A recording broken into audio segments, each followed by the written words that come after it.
Thank you, Honorable Timber. Good afternoon, Zimbabwe. I will go to the point for the avoidance of any doubt. I hereby launch the new Grand Coalition, Sungano Yavanhu, Ubumbano Lomphakathi. I'm Reverend. I also hereby that will be done in terms of Section 59 of the Constitution of Zimbabwe and is owned by every Zimbabwean. From now on. Okay, Mure Zimbabwe. This is a very powerful thing because uyumbatanidzwa where nyika yese, where every institution, every organization iri kuoposa Cape 3 wabatana kubva kuma-war veterans anditi ma-retired generals vema-church etc. So let's get into more details kuti munyatsokunzwisisa kuti chii chiri kunzi sungano yevanhu, uvambano lomphakati, the coalition, the people's coalition, chii chochocho. So journalist Hopo Chingono vabva vapa a statement, explaining everything today. So let's get into that statement.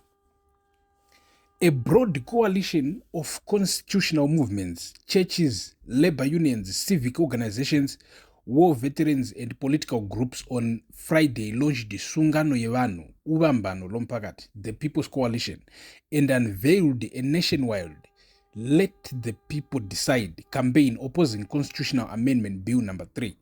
Launching the coalition in Harare, convener Reverend Dr. Kupamtata called on President Emmerson Mnangagwa not to sign the bill into law, but instead to submit the proposed constitutional amendments to a national referendum, arguing that only Zimbabweans have the authority to approve fundamental changes to the constitution. The coalition also announced plans to return to the Constitutional Court, petition the African Commission on Human and People's Rights if necessary, and organize a national day of peaceful civic action. And organize a national day of peaceful civic action as part of what it described as a peaceful campaign to defend constitutional democracy and the sovereignty of the people. Regai tanga tapedza statement ravo tigotanga but eno regai titopindira tigodzoka right statement ra Hope weutingona. So right, Mure Zimbabwe, ndati inini muconstitution yemuzimbabwe munotendera the Zimbabwean people to demonstrate, so it's our right as of right now. So ndopatanga tichitaura isusu nyaya yemapurisa ekusouth africa nezvakaitika musi waJune 30 chichi zvekumacha vachididi izvo handiti. If you look at that, tasai kuti situation iya yakahandlwa nepolice sei.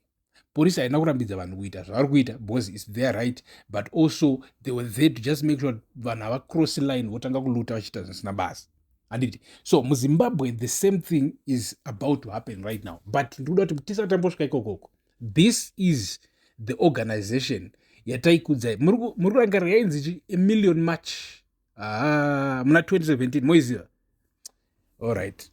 Pana mwari kuvuta muri kunonoka. Right. Anzi, the coalition is led by Reverend Dr. Kupamtata and brings together founding organizations including the Defend the Constitution Platform DCP, Constitution Defense Forum CDF, National Constitutional Assembly NCA, Zimbabwe Congress of Trade Unions ZCTU, Zimbabwe Constitution Movement ZICOMO, and the War Veterans Pressure Group. Right. Muri nyika inoi iri kuda kubiwa handiti. Muri kunzwa kuti zvinhu zviya zvarongwa zvamakamira kuti hey, what's the way forward, what's the chichichi iyo way forward, makuzvinzwira way forward iyi way forward yatogadzirwa takutoziva kuti sakwava the people's chakadaro hanzi sungano yevanhu, the People's Coalition, umbambano lomphakati iwe. So this is what is happening right now. This is big news. Musa jengwa nezviri kuitika munozviona pano pamuzinda wevanhu. So stay tuned neni wenyu super nexus. Rugare ngaruve nemi.